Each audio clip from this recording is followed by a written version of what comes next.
Welcome to tonight's team call. I just wanted to start real quick. We'll go ahead and go through recognition.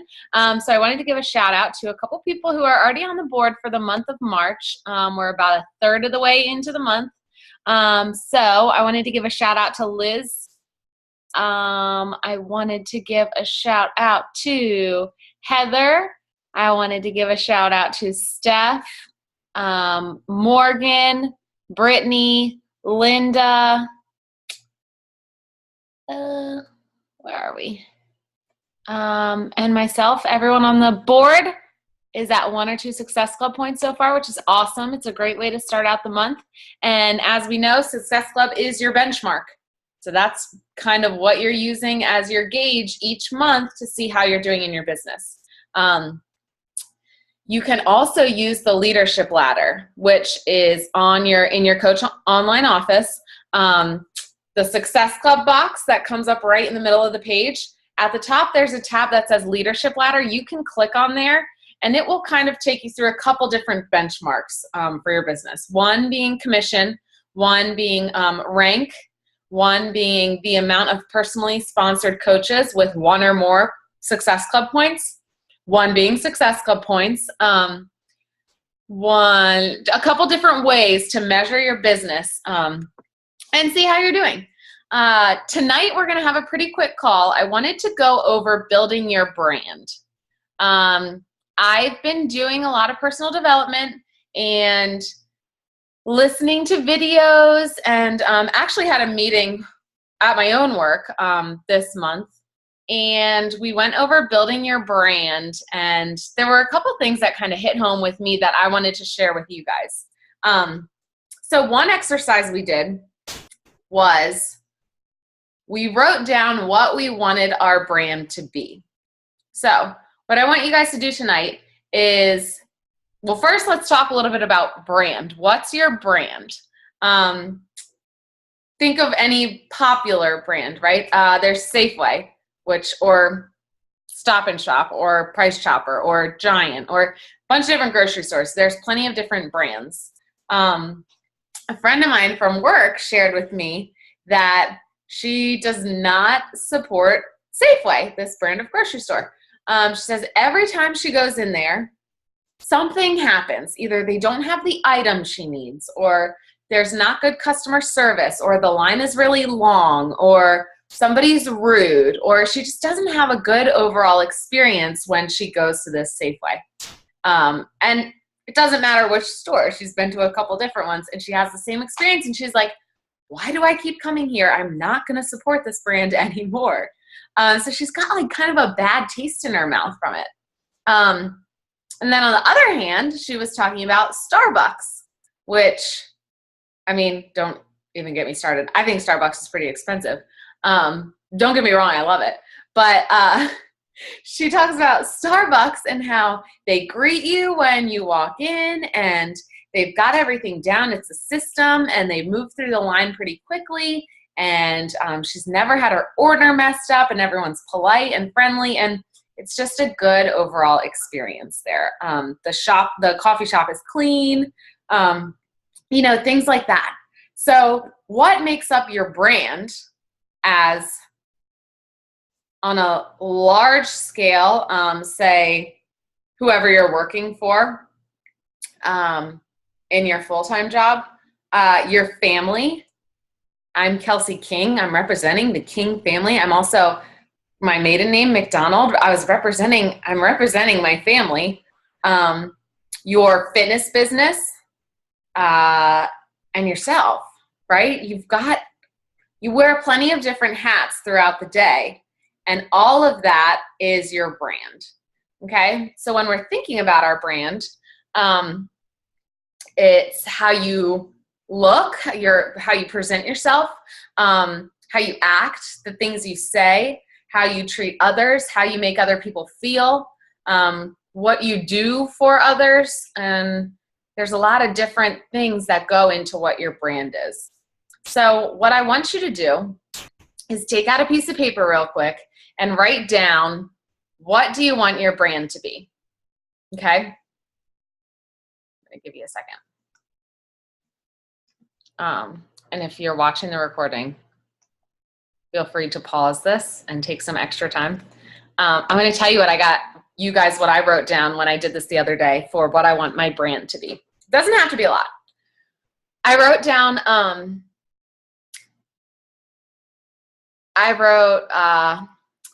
positive, upbeat, reliable individual. And then I wrote down 2 quotes. One was, be somebody that makes everybody feel like a somebody. And the other one was, and I know I don't have the quote exactly right, but it was basically something like, never let anyone come to you without leaving happier or better. And then I think I wrote down like, infectious smile. So if you look at all these kind of thoughts that I jumbled together when I wanted to think about what my brand is, basically you kind of get the idea, okay, I want to bring positive, happy energy, and I want to help other people. I want to make other people feel good. Be somebody who makes everybody feel like a somebody, or never let anyone come to you without leaving better.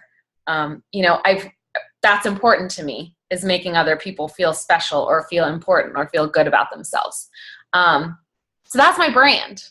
Okay, that's what I want my brand to be. So now the question is, when I look at my Facebook, my social media, my Instagram, my blog, my website, when I look at the things that I'm posting on there, is it matching up with what I just wrote out that I want my brand to be? So I probably want to make people laugh. I want to show that I'm happy in my posts. I probably want to talk a little bit about self-worth and self-confidence, and just help people to realize that they're important and they're special. Those are the things that I want to be posting about. So don't get me wrong. I can post about feeling lazy and being in a bad mood and having a bad day. But it's important, if I want to stay in line with what I want my brand to be, that I then talk about how I'm going to overcome that, how I can turn it into a positive. Okay. So there's a couple coaches, no one on our team, but I've noticed some other coaches in the Virginia area, and I check out their Facebook, and we talk about posting engaging posts and things that, where other people will want to comment and give you advice or give their opinion or whatever it may be, just engaging posts. And there's a girl she's a mom, and she's always commenting, looking for parenting advice, which, I mean, I'm not even a mom, and I just know that can be a touchy subject. Everyone's got their own opinion, and everyone thinks that their way is the best way, of course. So she's always looking for parenting advice. And people will comment, and she'll get feedback, and then she'll comment back to them and just complain or tell them, well, thanks, but you're wrong. Your way is not the right way. So when you look at that, one, no one else is ever going to want to comment on there, because you're asking their opinion and then you're just going to tell them that they're wrong. Two, you're being negative and complaining. And if you want to be a coach and you want to be a positive light in someone's day, like, the two don't really go hand in hand. So I'm curious, if I asked her what she wanted her brand to be, how she wanted to come across to people, a complainer is probably not what she would have written down, right? But sometimes we just get caught up in the day-to-day, everything we're doing, and we just want to get a post up there, and we think, oh, let me ask a question and get people engaged, and then you shoot down their answers. Okay, it doesn't really go hand in hand or line up together. So that's something to think about. And you guys, we're creating ourselves every day. So it doesn't matter who you were in high school or elementary school. I mean, it doesn't matter who you used to be. It doesn't matter who you were before you became a coach. You can recreate yourself at any moment. So I thought it was kind of a cool exercise to slow down, think about what you want your brand to be, how you want to come across to people, and then kind of evaluate yourself, see how you're doing. Is that how other people see you? And someone you care about, your boyfriend, your fiance, your mom, your best friend. kind of start some conversation with them. Because I then got home and went to talk to Mike, and I was like, how do you think people perceive my brand? What do you think it is? If I was to ask someone, like, what do you think they think about me? And we talk about it. Don't get it confused with, you kind of got to have some thick skin and don't really worry what other people think about you. Don't get me wrong. That's totally true. But you're a coach, and although you're selling Beachbody products, what people are buying is you as their coach, okay? So you do kind of want to see what other people think of as your brand, if that makes sense. Another thing I read in one of my books was, would you rather, and I thought this was a super interesting question. It was kind of like morbid at first, but then once I thought about it, I thought it was kind of cool. Would you rather have more people come to your wedding or your funeral? So I'm like, oh my God, I don't want to think about my funeral. What? And a wedding is a happy time. I'd rather have more people celebrating that. Most people would say they'd rather have more people at their wedding. So your wedding, you like to think of as, oh my God, it's an exciting new chapter. It's like the beginning of something new, something that you're building with your significant other. And your funeral is kind of like the end, is what, not to sound blunt and negative, but that's kind of just how you would think of it. But you want to think about the legacy that you're leaving on. You want to think about all the people throughout your life that you touched.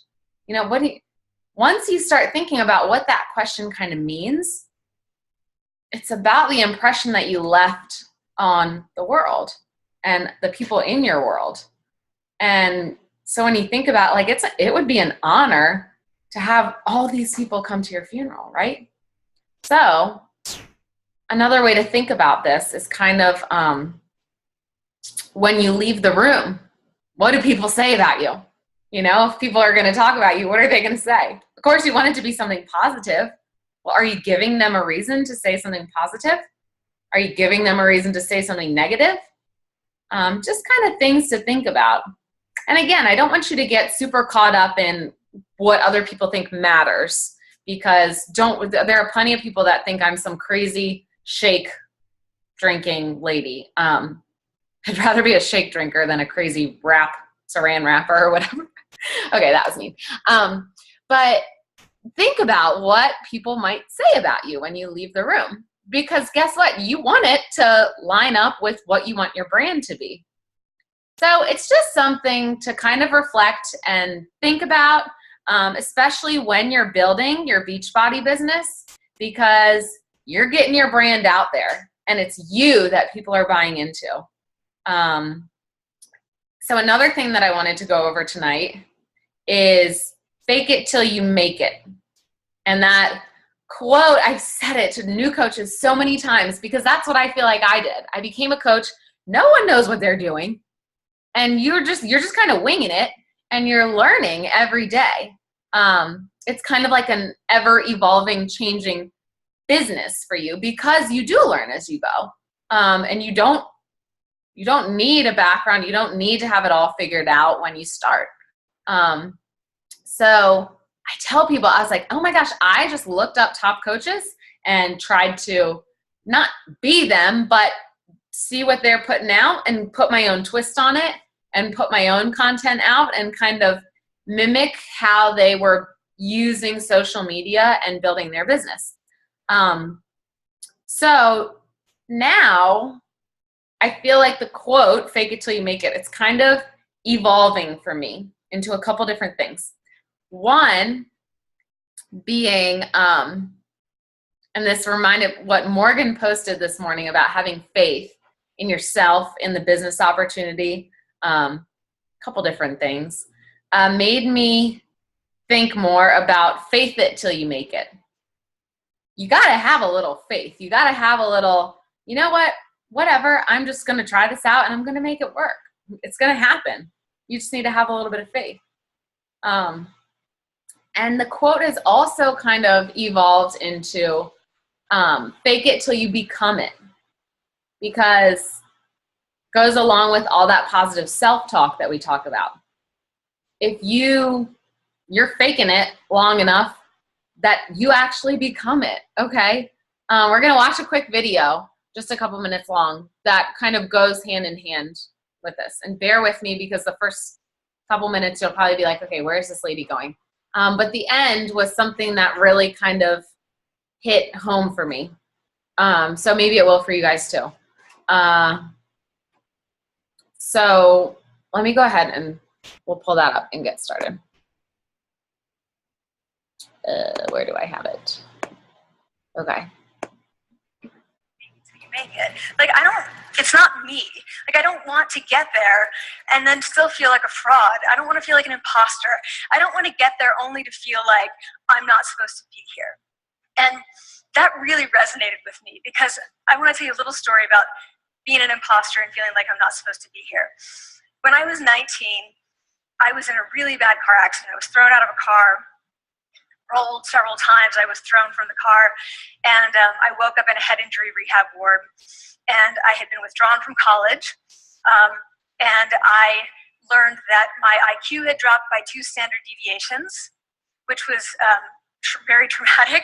I knew my IQ because I had identified with being smart. I had been called gifted as a child. So I'm taken out of college. I keep trying to go back. They say, you're not going to finish college. Like, just, there are other things for you to do, but that's not going to work out for you. So I really struggled with this. And I have to say, having your identity taken from you, your core identity, and for me it was being smart, having that taken from you, there's nothing that leaves you feeling more powerless than that. So I felt entirely powerless. I worked and worked and worked, and I got lucky and worked and got lucky and worked. Eventually I graduated from college. It took me 4 years longer than my peers. And I convinced someone, my angel advisor, Susan Fisk, to take me on. And so I ended up at Princeton, and I was like, I am not supposed to be here. I am an imposter. And the night before my first year talk, and the first year talk at Princeton is a 20-minute talk to 20 people. That's it. I was so afraid of being found out the next day that I called her and said, I'm quitting. She was like, you are not quitting because I took a gamble on you and you're staying. You're going to stay, and this is what you're going to do. You're going to fake it. You're going to do every talk that you ever get asked to do. You're just going to do it and do it and do it, even if you're terrified and just paralyzed and having an out-of-body experience until you have this moment where you say, oh my gosh, I'm doing it. Like, I have become this. I am actually doing this. So that's what I did. 5 years in grad school. A few years, I'm at Northwestern. I moved to Harvard. I'm at Harvard. I'm not really thinking about it anymore, but for a long time I had been thinking, not supposed to be here, not supposed to be here. So at the end of my first year at Harvard, a student who had not talked in class the entire semester, who I had said, look, you got to participate or else you're going to fail, came into my office. I really didn't know her at all. And she came in totally defeated, and she said, I'm not supposed to be here.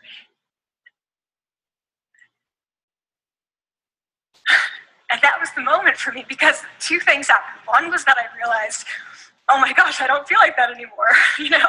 I don't feel that anymore, but she does, and I get that feeling. And the second was, she is supposed to be here. Like, she can fake it. She can become it. So I was like, yes, you are. You are supposed to be here, and tomorrow you're going to fake it. You're going to make yourself powerful, and, you're going to...